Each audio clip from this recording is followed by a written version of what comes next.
All right, it's Thursday, May 28th. For your reading today, you have a passage practice, so Escape from Alcatraz. Remember, you want to follow your RUP for this.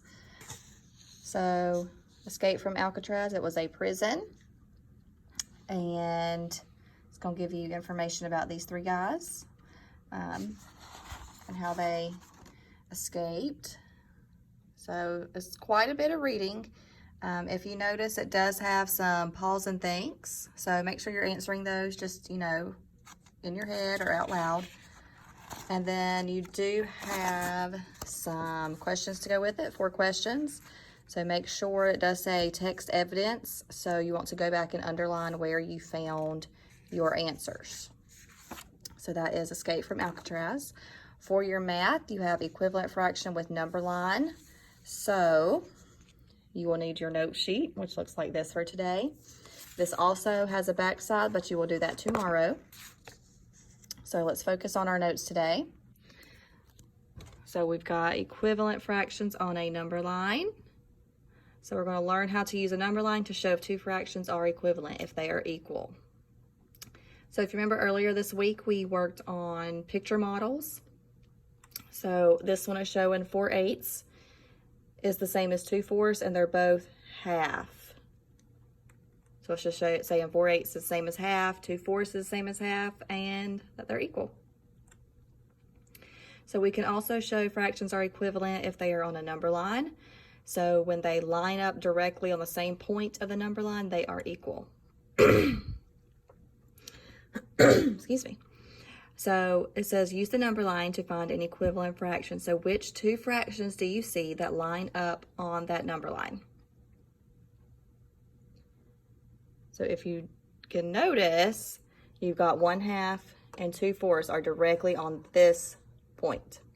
So if we go to our note page, we want to label our fraction number line, and it's split into 1, 2, 3, 4 pieces. So that means this is 1/4, 2/4, 3/4, and that would be 4/4. And it's also saying that this is directly half. So that's where they got the half from. That was half of that number line. So to show their equivalent in a number sentence, it has half is equal to 2/4.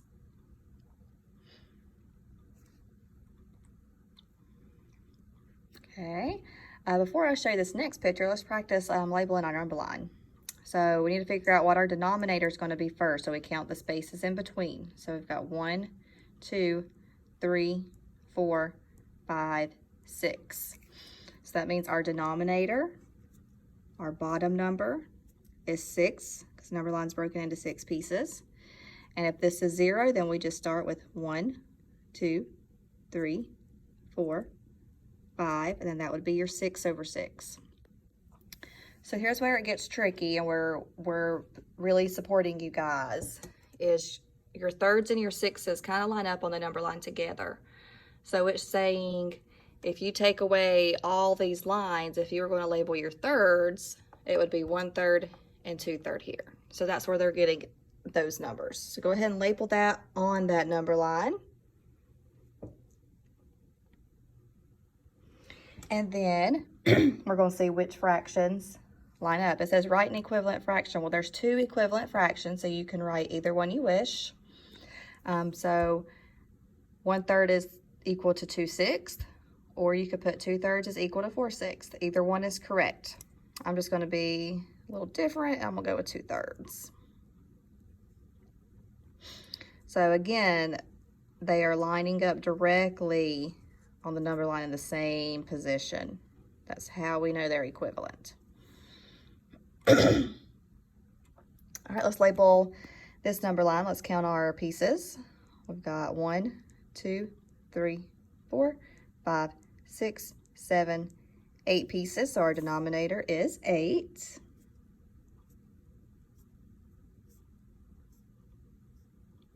And then it's as simple as if this is 0, your next number is 1, 2, 3, 4, 5, 6, 7, and then your one whole is 8/8.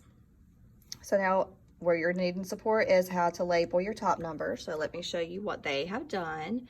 They decided to split it into fourths. So your thirds and your sixths don't really line up with your eighths. So remember, your denominators of 2, 4, and 8 really go together, and 3s and 6s really go together. So we've got 1/4, 2/4, and 3/4. So 1/4, 2/4, and 3/4. So again, we're looking at the numbers that line up directly on our focal point, and it says write 4 equivalent fractions using the number line. So we need to write 4 equivalent fractions that go with this. So here's 3 of them automatically. And we can also do another one with this, and I'll show you that in a second. So let's go ahead and write these. 1/4 is the same as 2/8. 2/4 is equal to 4/8.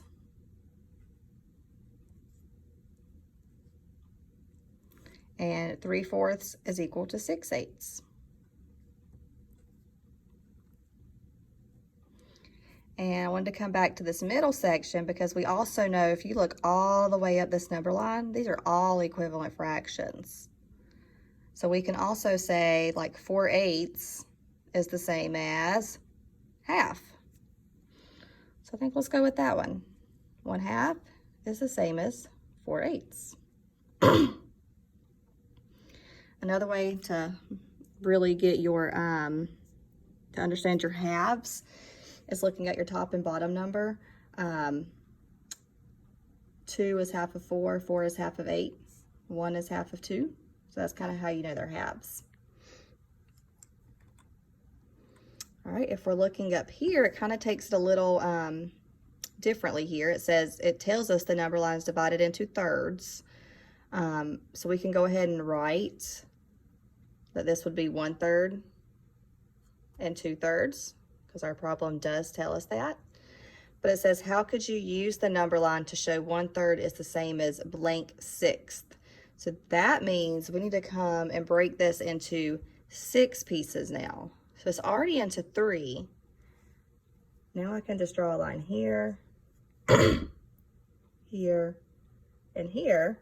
And now I have 6 pieces. 1, 2, 3, 4, 5, 6. So let's write our 6s up here on top.